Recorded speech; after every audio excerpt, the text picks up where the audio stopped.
Excuse me, Alicia, I think you're on mute. Thank you so much for that, Jay. Welcome, everyone, to the breakout sessions of the first day of Connecticut's Affordable Housing Conference. We're grateful to you all for attending and participating and bringing your experience and your thoughts to this virtual gathering. Here at Partnership for Strong Communities, we have a vision that everyone in Connecticut will have a safe, stable home that's affordable to them in an equitable community of their choice. And we're so appreciative of our presenters who are here to share thoughts and ideas and solutions to make this vision a reality in Connecticut. Here we go. Our mission here is to coordinate advocacy, advance research, and unite our diverse partners. And I'm realizing now that I think that I have, oh, here we go. That's where we go. All right. Thank you all. Realizing the slide deck corresponded to our earlier welcome session. So I want to welcome you all to our breakout session, Beyond 830G, Land Use Tools and Strategies to Plan for and Build Homes, where we're excited to, dive into some of the different solutions and strategies that we've seen in different communities across the states to expand the housing supply. We want to give a big thank you to our leading sponsor, the Connecticut Housing Finance Authority, for their support, as well as our visionary sponsors, the Connecticut Department of Housing and Wells Fargo, for their support. Our champion sponsors, the Bank of America, M&T Bank, our wonderful sponsors who are here to help us put on these events, as well as our foundational sponsors. Without their support, we would not be able to host this event and have you all here with us. We'd like to highlight Carmody as our investor highlight for this session, and thank you for supporting us both, financially and with your expertise.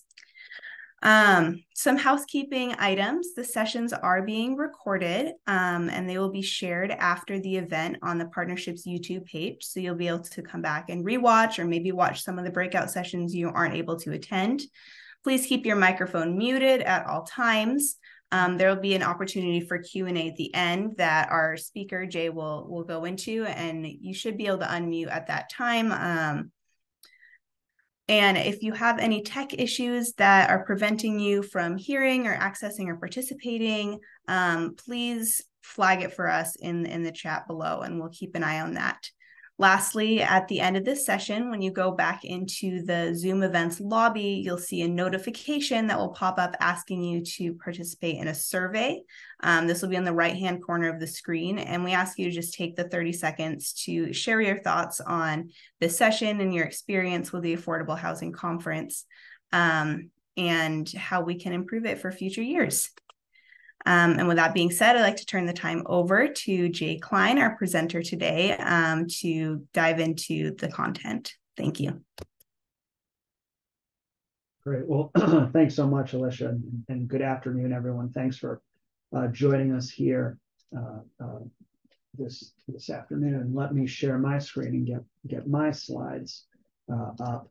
As I'm doing that, I just want to take a moment and thanks Alicia for all her help in putting this together. There's my daughter. She's not part of the presentation. And thank Chelsea Ross and the rest of the folks at the partnership for just putting this whole session together. It's really great to bring thought partners together on these important topics.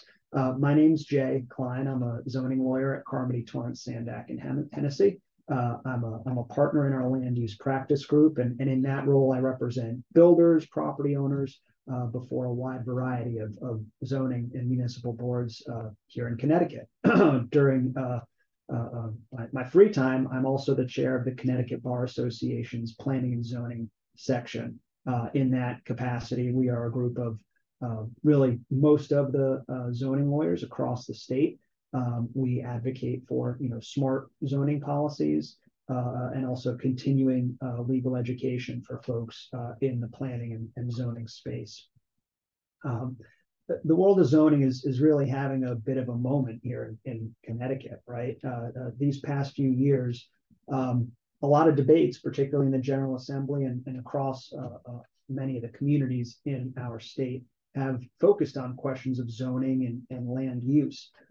That's a little bit uncommon. It's typically been a niche environment for zoning attorneys, civil engineers, planners, architects, traffic consultants.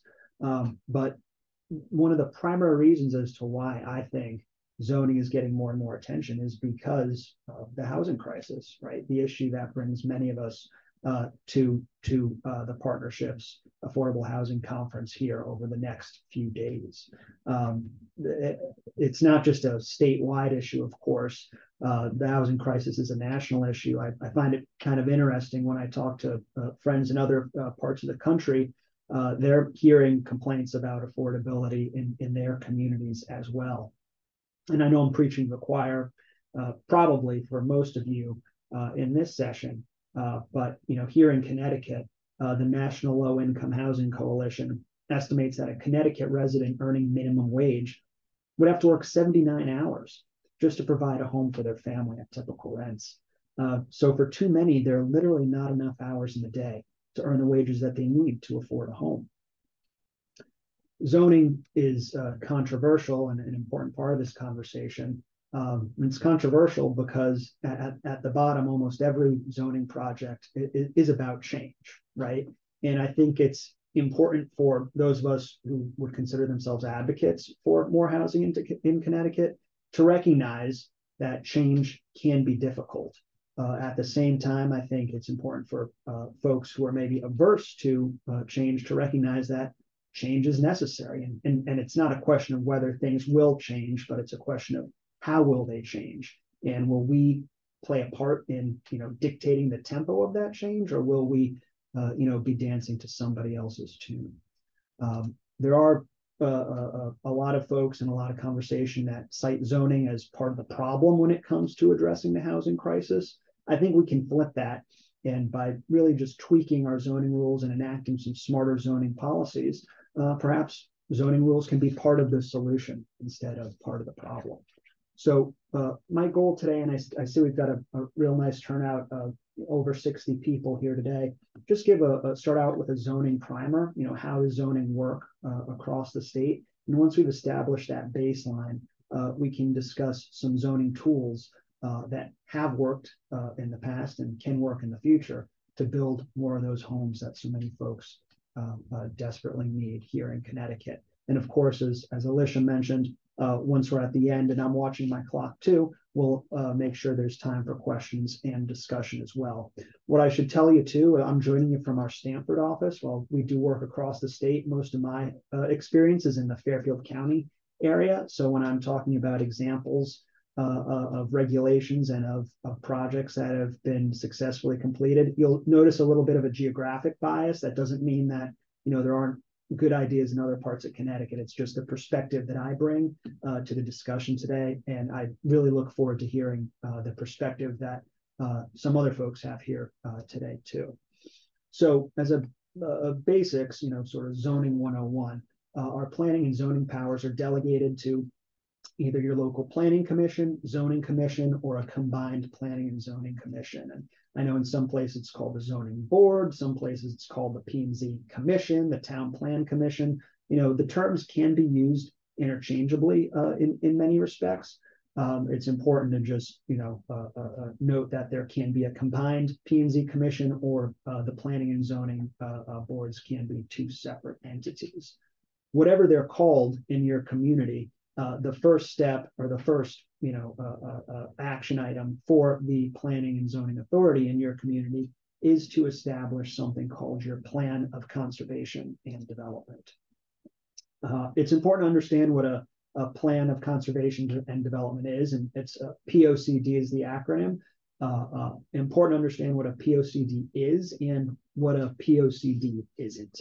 A POCD is really a vision statement that lays out a municipality's planning and development goals for a 10-year period of time. It's not hard and fast rules. It's not enforceable regulations. It's an opportunity for a community to sort of be introspective and look forward as to what it wants to see within its space in the years to come.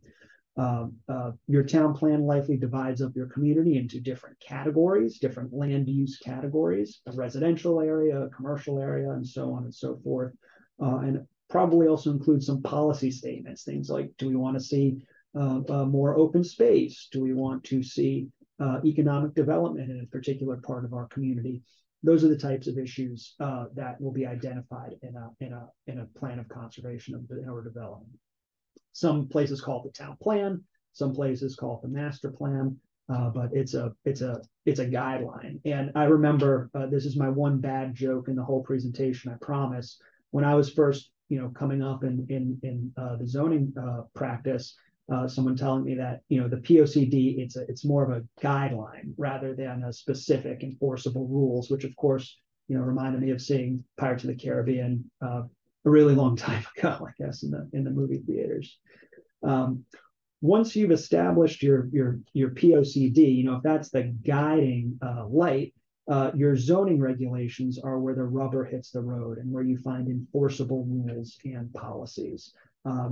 These images are older iterations of zoning regulations here in Connecticut on the left side of your screen. These are dated, I think it says 1934. That's around the time most zoning rules came into play in Connecticut.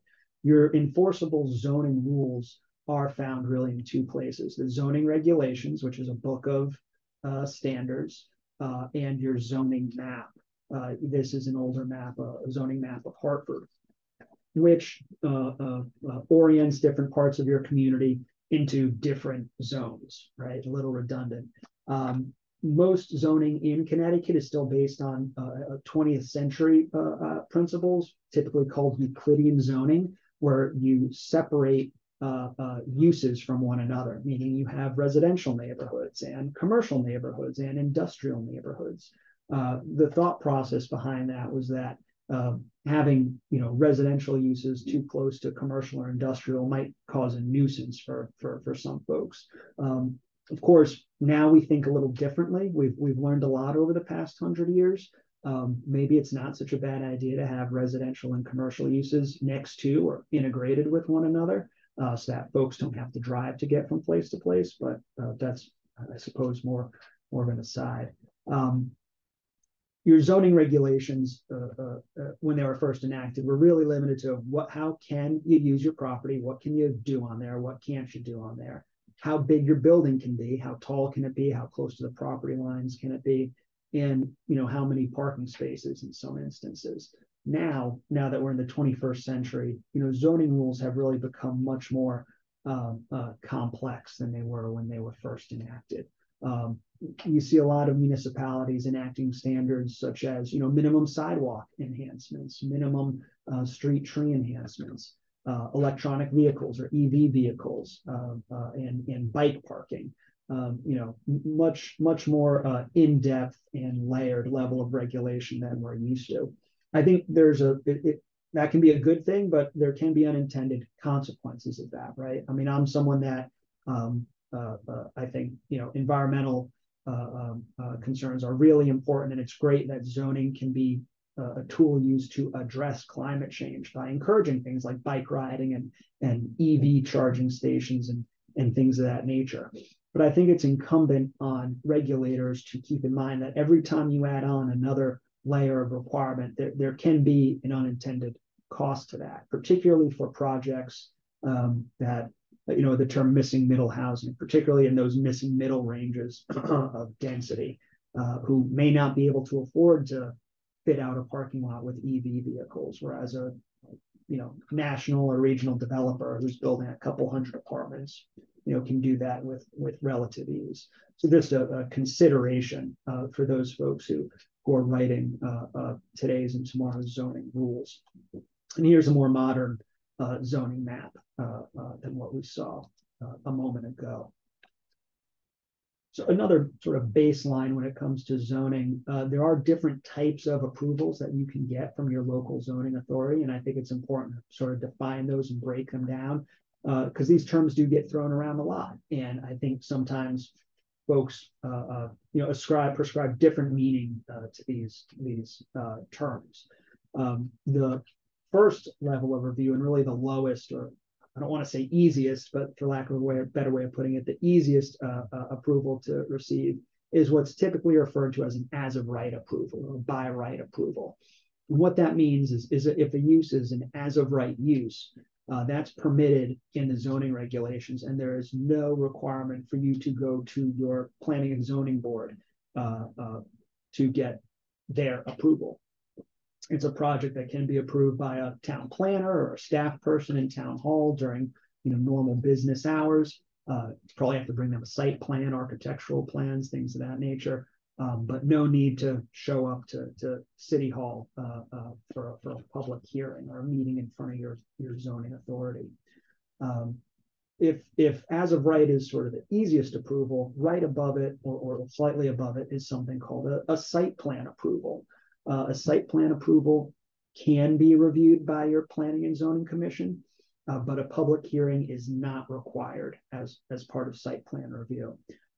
In many municipalities, the Planning and Zoning Commission does have the authority to hold a public hearing, but it's not required to hold a public hearing on a site plan.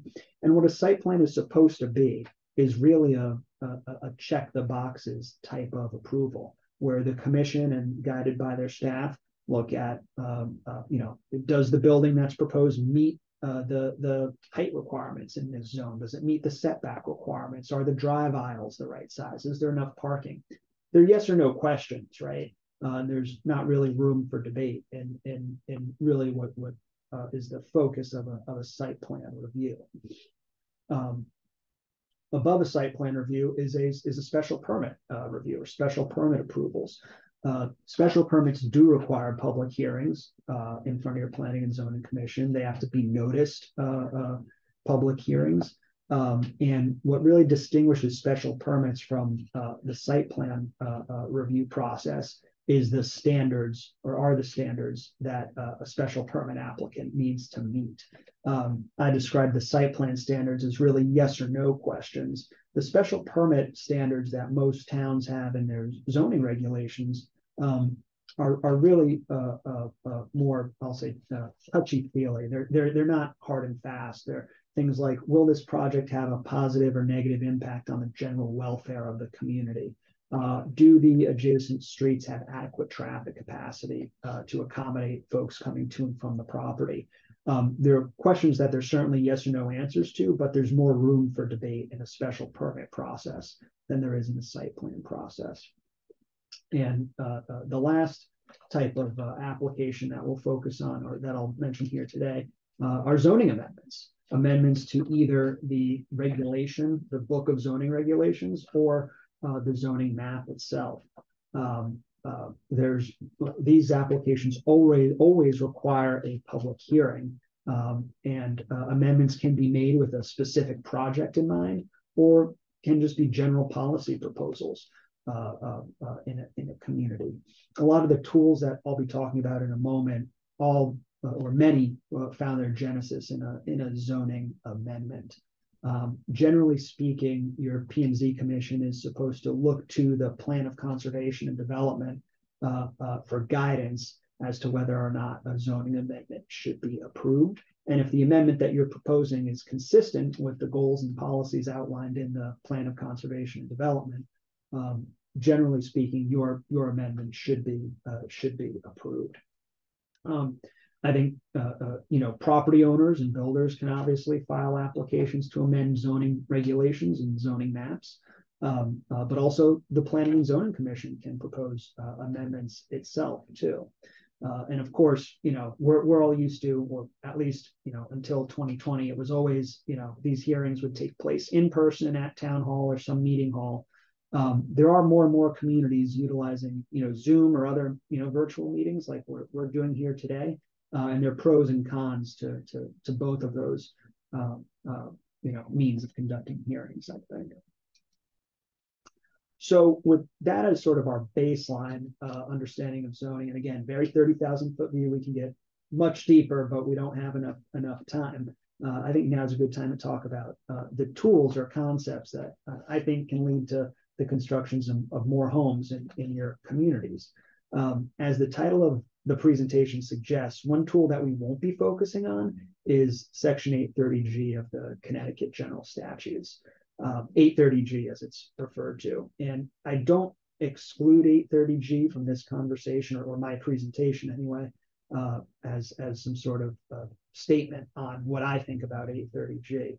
830G is a tool that has led to the construction of needed homes, both market rate and affordable, across Connecticut. There's no debating that. I just think that there's a lot of discussion about 830G already, and I think sometimes that focus on 830G sucks out a lot of the oxygen in the housing discussion and the zoning discussion. And I think there are other tools that deserve our attention and consideration as well. So I'm going to talk a little louder because it sounds like someone's blowing leaves outside my window. I apologize about that. The first tool that we'll talk about is inclusionary zoning. Inclusionary zoning is a local regulation that sets there's a mandatory minimum number of affordable homes required within developments of a certain size. And again, I warned you all of my geographic bias at the beginning of this. Stamford, I think, has a good example of an inclusionary zoning program at work. It was enacted a little over 20 years ago. And when that regulation was first written, it required 10% of all apartments within a project consisting of really 10 or more apartments be designated as affordable apartments to tenants earning no more than 50% of the area median income. And since Stamford has enacted that regulation, there's been the construction of really well over 1,000 affordable apartments in Stamford. There was recently, a couple of years ago, an update to those inclusionary zoning rules, though. There seemed to be a growing consensus that the inclusionary zoning rules were doing a really good job of building affordable apartments, but affordable apartments of a certain type. And those were apartments affordable to folks earning no more than 50% of the area median income. But of course, that's not the only income level where there's a need, both in Stamford and across the state. So what Stamford did is they amended their zoning regulations to try and provide for different levels of affordability across the city. And you can see here on the chart that's on our slide here, there are still places where 50% AMI is the income target for the below market rate or affordable apartment set aside. But there are parts of the city where some apartments need to be set aside at the 25% income level or the 65% income level, really the goal of hitting a broader range of affordability than just that 50% number that was sort of the default for a number of years. And we've seen projects in Stamford that are providing these units at different income bands, which is a good and important thing. Just next door to Stamford, a different community, but another community with inclusionary zoning regulations, and that's the town of Darien. Darien's inclusionary zoning rules were enacted a couple years later in 2008, and their initial requirement was that developments with 4 or more homes designate 12% of the homes as affordable. And in Darien, the affordable requirement is 80% of the state median income, 80% of the state median income. Darien did amend their rules, I think it was a couple of years ago, increasing the set-aside number from 12% to 14%. And that's applicable not just to multifamily developments now, but to subdivisions that result in 4 or more building lots as well. Darien did a little canvas of the amount of affordable apartments built in their town, really largely while the IZ rules were in effect, and they found that 231 apartments had been constructed in that time. So clearly, inclusionary zoning can have a positive impact on building affordability in your community. Just some sort of baseline standards that are found in many IZ rules. Affordable apartments should be evenly dispersed throughout the community or development that you're building. The unit mix of affordable units should mirror that of their market rate counterparts. Meaning, if you have you're building 100 apartments, and 50 of those are 1 bedroom and 50 of those are 2 bedroom. Well, when you when you look at your affordable apartments, half of the affordable apartments should be 1 bedrooms and half of the affordable apartments should be 2 bedrooms. Finishes and fixtures should match, so that when you walk into a market rate or affordable unit, you won't be able to tell the difference. And typically a property owner will have to enact an affordability plan, which is something similar to 830G. That's a document that should govern the leasing practices and rent calculations for an apartment. I think another interesting tool to consider, and to the extent, many communities do have IZ rules now, so this might be old news to some, but to the extent there's maybe room to update inclusionary zoning rules in your community if you already have them, is again trying to find different ways to hit a broader range of affordability. And this is another example from Stamford. Again, a community that was doing a good job of building 50% AMI units, but wanted to do a better job of meeting the need in other places. What Stamford's rules do now is allow or free up a property owner or builder to, instead of just building 50% AMI units, to build at other income levels. So if you have a project and your requirement is to build 10 apartments at 50% AMI, you can elect to build 8 apartments at 50% AMI and 1 apartment at 25% AMI. So again, that's I think an interesting tool to help your community hit a broader range of need and a broader range of demand. And typically, I should say too, this in Stamford anyway, maybe something for you all to consider. If you want to deviate in any way from the baseline affordability obligation, typically will require a special permit review from your P&Z commission, just to make sure that that deviation is in fact furthering the housing goals and housing needs of your community. I think sort of the flip side of an inclusionary zoning program is a fee in lieu program, whereby a property owner or builder can make a financial contribution to a town or municipality rather than constructing affordable apartments on site within the project that they're building. I know that fee in lieu, there can be an aversion or concern about fee in lieu payments. I think there's a general consensus, or some folks seem to think that, by writing a check that a builder is getting out of their obligation somehow or pulling a fast one on the town. What I can tell you is that in my experience, for small scale projects, a fee in lieu payment is typically hundreds of thousands of dollars. So that is that's a meaningful number for a builder that's building at a smaller scale. And then when you get into the bigger scale jobs, it's typically a multi-million-dollar check. So in my experience, I haven't seen fee in lieu be some sort of boondoggle, financial boondoggle for a builder or a property owner. I think, in fact, the fact that we see very few fee in lieu payments being made, it indicates that it's not, some sort of boon for folks or some sort of runaround by a builder. I think the other concern about fee in lieu payments is that, well, if we take this money, how do we know that it's, we don't know when it's going to be used and we don't know how it's going to be used. And what many communities are doing now or have done for a number of years is establishing affordable housing trust funds with appointed officials who are in charge of running the fund and also distributing those funds to worthy projects in their communities. A lot of times, I've seen really 2 main ways of calculating the fee in lieu payment.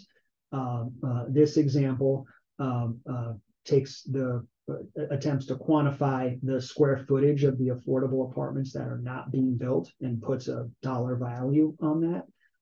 In other communities, what you see is a price per affordable apartment being established, and then the number of affordable apartments that you're buying out of ends up being your financial contribution. And that's typically based on either area or state median income.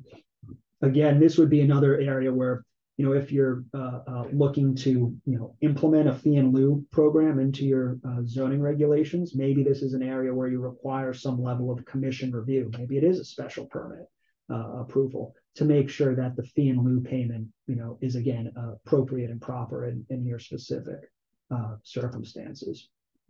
And one of the biggest reasons why I would say that I would consider myself a proponent of fee and lieu, at least having the opportunity, is that fee and lieu are really utilized by those nonprofit builders and community organizations that are, in my estimation, really well suited to build apartments for folks, really some of the neediest folks in our communities, thinking about 30% AMI or SMI and under. An example of the type of project that can be built with fee and lieu funds is here in Stamford at 72 Franklin Street.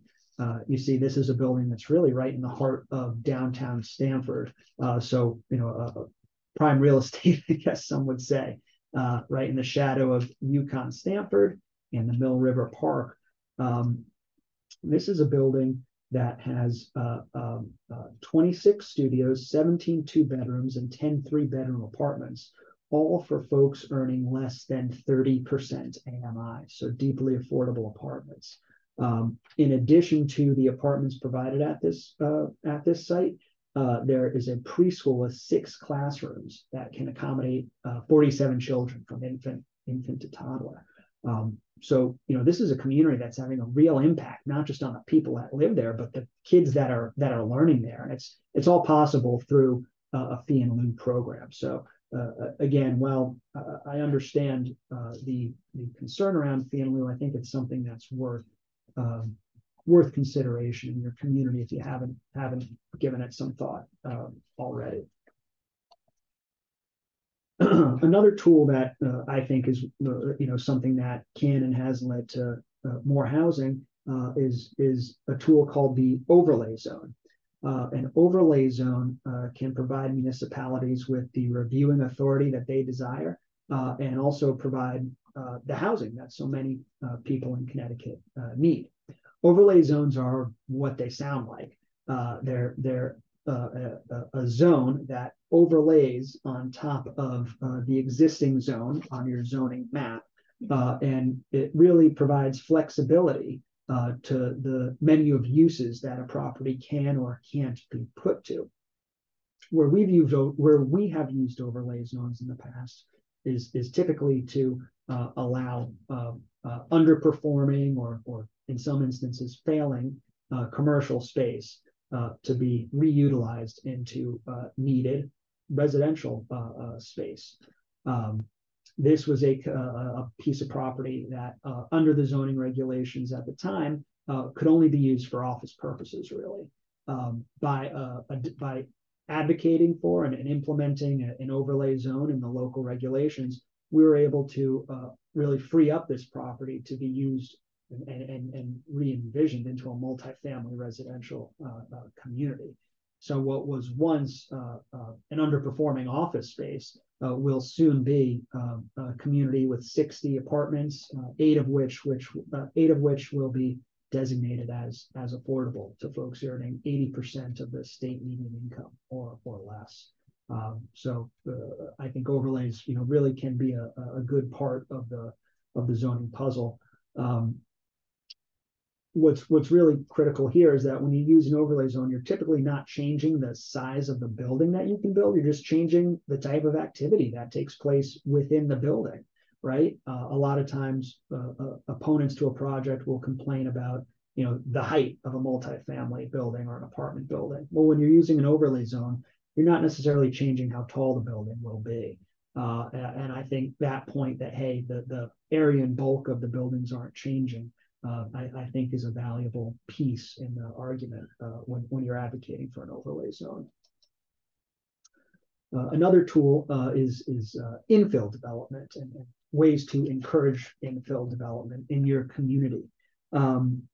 It's essentially infill development is development that takes place on vacant or underutilized land in a more developed part of town. And this is an example of an infill project that we recently completed in Stamford you can see from this aerial the property that we were dealing with. Really a 2-minute, if that, 2-minute walk if you're slow from the train station. And it was really a dated commercial storefront in the front, and then just a underutilized, could have been maintained better parking lot in the back. We were able to apply for and utilize some infill development techniques to replace that parking lot with 12 apartments. And I believe 3 of those were affordable apartments in that specific project. And you can see from this image here, again, this is a great, TOD opportunity where the folks that are living here will be able to not only walk to the restaurants and shops that are in this part of town, but walk to the train station to get to other parts of Connecticut and New York and so on and so forth. If you're wondering, well, how can you encourage this type of infill development? Maybe you amend your zoning regulations or apply for amendment to the zoning regulations that control your property, whereby you're allowed certain density bonuses if you are replacing a parking lot or replacing underperforming or vacant office space. I think infill development is a great tool that could benefit many communities and perhaps activate these TOD opportunities as well. Historic preservation is something that I've, both with housing projects and commercial projects, have the opportunity to work on many historic preservation projects, and they are really cool. You learn a lot more about a neighborhood, how it's evolved over the past 100 years or a few hundred years in some instances, the people that are notable in a community's history, and historic preservation can be utilized to build more homes. Here are just some interesting headlines from not too long ago. I think just this past month, both these headlines. I think it's important to highlight historic preservation too, because oftentimes, like we said at the beginning of this presentation, right, change can be difficult. Well, when we utilize historic preservation incentives, we can preserve a part of our past while building homes that are needed for people's futures. So it's a really nice opportunity, I think, to pair those two ideas together. How can zoning regulations be a part of this? What role can they play? Well, zoning regulations can allow for certain bonuses where a property owner is preserving a piece of history. Think about, for example, increasing the amount of apartments that are permitted on a property, or increasing the building height that's permitted on a property where a historic building is being preserved. A big one that I've seen in historic preservation projects is parking, right? That's really one of the biggest challenges to preserving historic buildings, for a couple of reasons. Many older buildings were built before zoning rules were enacted in Connecticut, and many of these buildings were built before, sometimes, some instances, before cars were even invented. So they weren't built for vehicles, literally weren't built for them. So your local zoning rules can grant a property owner relief from 20th century, and in some instances 21st century parking requirements. What that typically means is, rather than requiring 1.25 or 1.5 parking spaces for each apartment, you require 1 parking space per apartment. Or if you have a mixed use development, rather than requiring 3 or 4 parking spaces per 1,000 square feet of commercial space, maybe only require 1 parking space for that non-residential space. So I think there are ways that we can coordinate our historic preservation goals with our housing goals here in Connecticut. This is an example of a project that we recently worked on. We got entitled sort of right at the start of the COVID pandemic, and has since been built. A couple dozen apartments, including some affordable apartments as well. I think it's pretty easy, but just in case, this is the historic structure that was preserved, and this is the addition that was built utilizing the historic incentives that I discussed a moment ago. Kind of segues in from our discussion on affordability. Parking and housing affordability. The more parking you require, the more the higher your rents will likely be.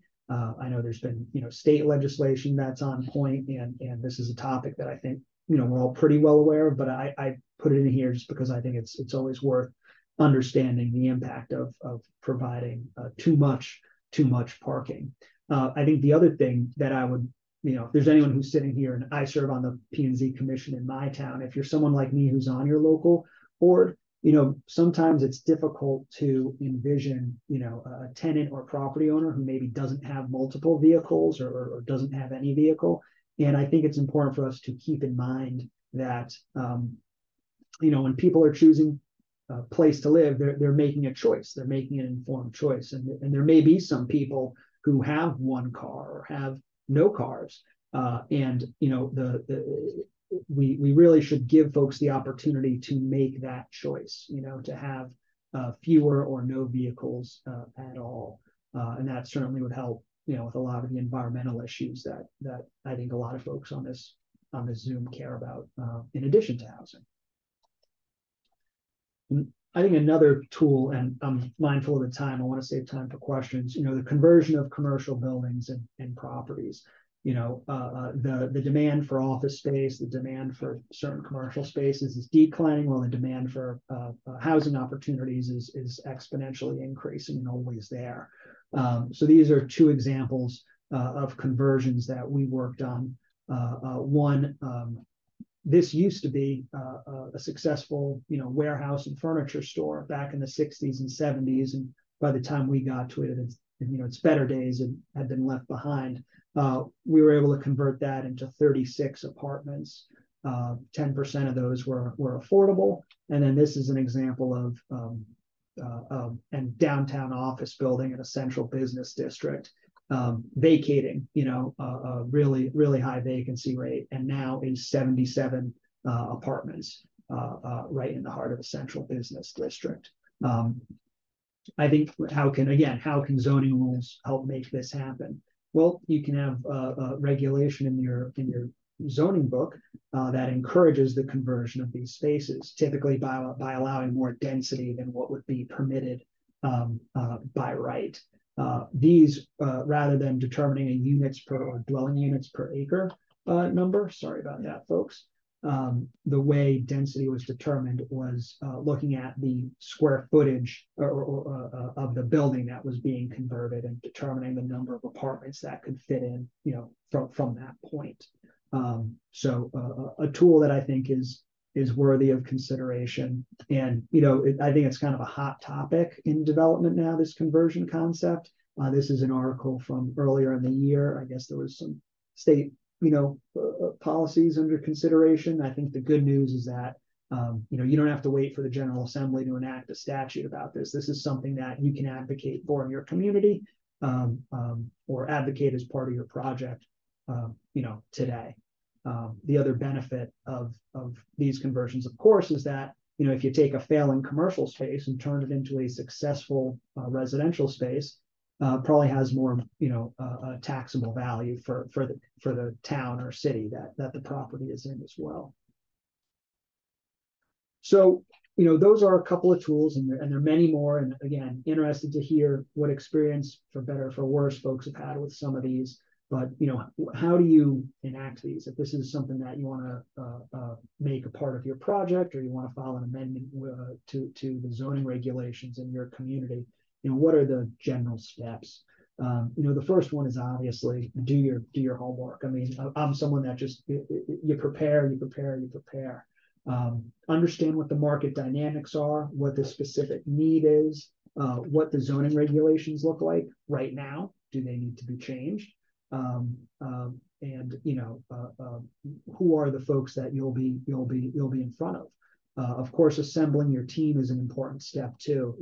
An architect, civil engineer, a traffic consultant, a lawyer. Those are usually like the needs on every project. But maybe you need an acoustic expert if folks are complaining about noise. Maybe you need an appraiser who can help address concerns about impacts on property values. Important to have those folks on board sooner rather than later, so that you're not finding yourself scrambling later on down the development timeline. know your audience.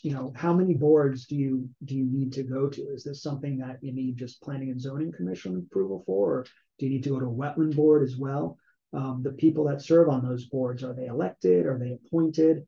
Do any of them have any expertise, or are they, just true volunteers who are, just trying to do right by their town or city? This fourth step, engaging your allies, finding supporters. It is hard.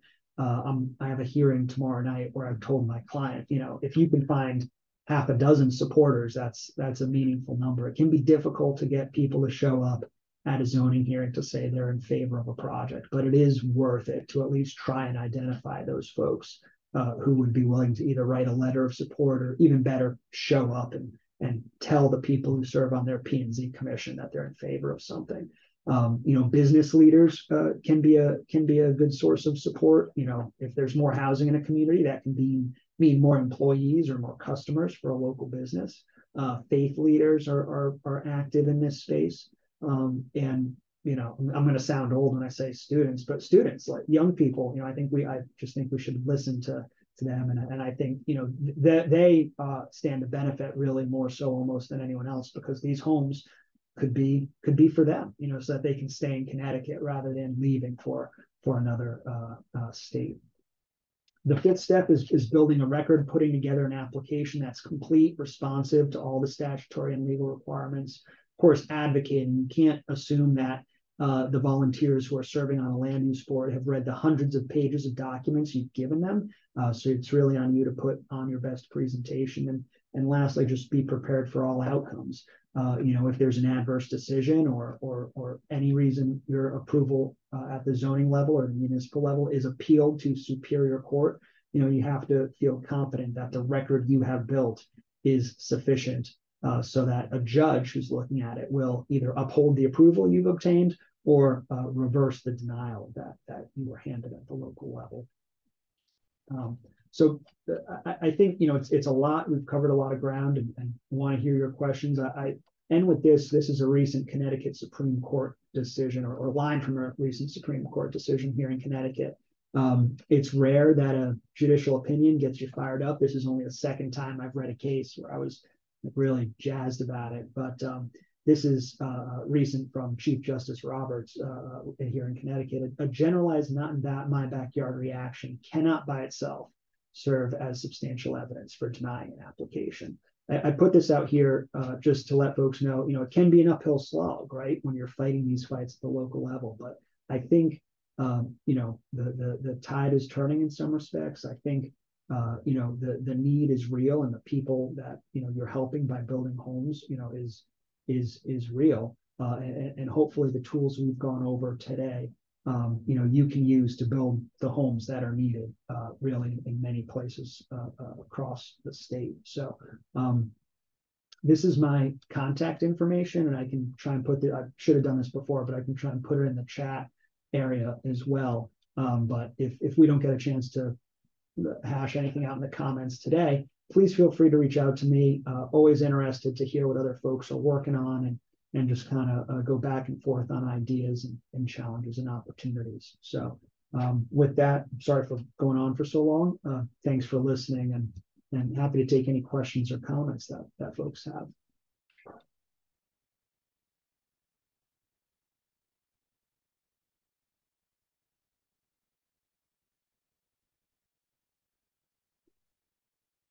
Jay, do you want folks to raise their hand? Do you want them to put it in chat? Hey. What works best for you? Yeah, Hello. no, whatever. Yeah, if you guys want to raise your hand, and that'd be great. If you feel more comfortable putting in the chat, that's fine too. I see Liz Stern has raised her hand. A simple question: can you share your slides? Yes. I'll get those to the. Yes, I'm happy to. And in fact, Thank you. what I'll do is I'll put my email in here now, because I've found the Q&A. If you want to email me, I'm happy to just get them to you directly. Thank you. Yeah. I see someone had asked earlier, what's 12? I think this was with regard to fee in lieu or inclusionary zoning, what's 12% of 4 houses. If there is a fractional obligation, communities can decide, do you want to round up or do you want to round down? What some places will do is they'll require you maybe buy out of that fractional requirement. What I've seen typically is communities rounding up rather than rounding down. Let's see. Oh, Sarah Locke had asked, can you tell us more about density bonuses? Sure. So, I think there are a couple ways that density bonuses can come into play.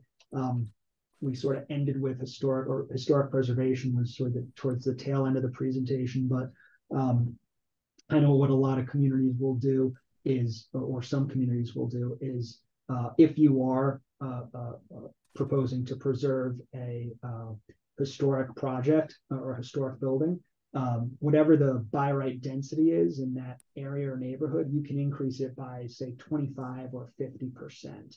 So if you're in a community where 10 apartments would be permitted, if you're preserving a historic building, maybe you'll be allowed to build 15 apartments instead. With any density bonus, what you'll typically see again is an inclination to go towards that special permit review rather than a site plan or an as of right review, just to provide, it helps communities feel that they're in control and may even be the proper thing to do, just because you're allowing more apartments than would typically be considered. I think in the infill development, again, that's an area where you'll see maybe 25% to 50% more than what's permitted by right or otherwise permitted if you're looking for a density bonus there. An anonymous person asked, what advice do you have for anyone looking to volunteer on their town's planning and zoning committee? I think just reaching out maybe to your mayor or first select person, or the head of your either Democratic or Republican town committee, and just saying, hey, I'm interested in participating. To me, it's the best thing is to see new faces on these boards. Nothing against the people, and there are a lot of great volunteers who've given literally decades on their local zoning board of appeals or wetlands commission. But there are the newer and different voices are underrepresented. So if you're someone who wants to be part of the discussion, I think it's important to reach out to those folks and get involved. And what I'll tell you is, the Bar Association, the organization that I work with or volunteer with, I should say, we provide opportunities for the education requirements that folks on local boards are required to meet on a biannual basis. If you have a question for Jay in the couple minutes we have left, you could pop it in the chat, the Q&A, raise your hand. I think it's a sign of how comprehensive your presentation was, Jay, that nobody has any questions. You've solved it all. Maybe, yeah. Well, thanks so much, Chelsea. Thanks so much. Great to see you, and thanks everyone for tuning in. Please feel free to reach out if you want to circle back to any of these ideas. Great, and I made sure to put Jay's contact information in the chat, so you can pull it out of there if you have a direct question. You can also reach out to anyone at the partnership, myself included, if you have any follow-up questions, and we'll make sure to get the slides out to folks. All right, thanks so much, Jay. I see a couple of hand claps. I'll give you a real live one, and I'll see most of you. Hopefully will hang on with us through the end of the afternoon. We have 2 more sets of breakout sessions at 2 and 3 p.m. So we'll see you soon. Thanks, Jay.